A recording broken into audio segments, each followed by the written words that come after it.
ನಾವಿವತ್ತು high protein soya cutlet ಮಾಡ್ತಾ ಇದೀವಿ. ಮೊದಲಿಗೆ ಬೇಯಿಸಿರೋ 3 ಆಲೂಗಡ್ಡೆ ತಗೊಳ್ತಾ ಇದೀವಿ. 5 ರಿಂದ 10 ನಿಮಿಷ ಬೇಯಿಸಿರೋ ಸೋಯಾಬೀನ್ 1 ಕಪ್, ಸಣ್ಣ ಕಟ್ ಮಾಡಿರೋ 2 ಈರುಳ್ಳಿ. ಸೋಯಾಬೀನ್ನ ತರಿಯಾಗಿ ರುಬ್ಕೊಳ್ಳಿ.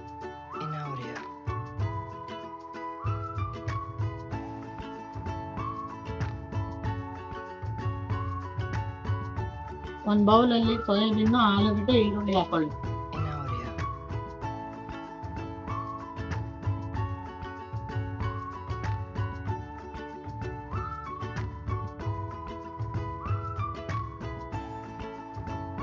ರುಚಿಗೆ ತಕ್ಕಷ್ಟು ಉಪ್ಪು, ಗರಂ ಮಸಾಲ, ಪಿರಿ ಮಸಾಲ ಹಾಕಿ ಮಿಕ್ಸ್ ಮಾಡ್ಕೊಳ್ಳಿ.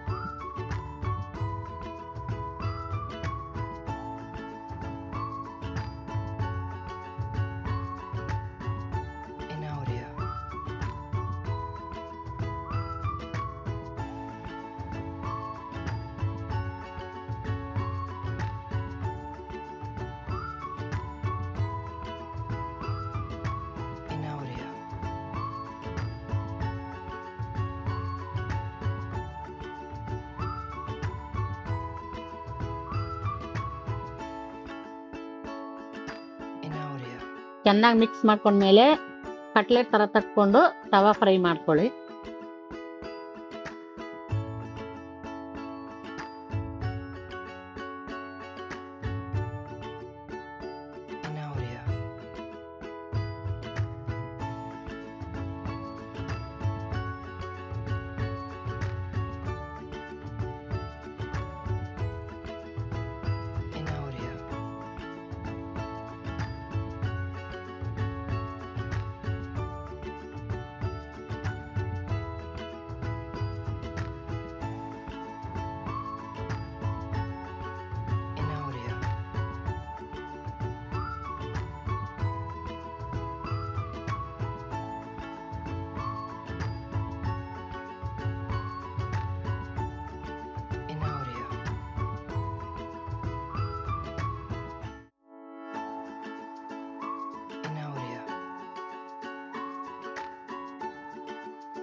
ಕಟ್ಲೆಟ್ ರೆಡಿ ಇದೆ.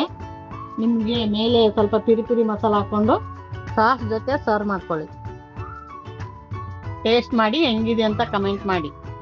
ವಿಡಿಯೋ ಇಷ್ಟ ಆಗಿದ್ರೆ ಲೈಕ್ ಮಾಡಿ, ಶೇರ್ ಮಾಡಿ, ಸಬ್ಸ್ಕ್ರೈಬ್ ಮಾಡಿ.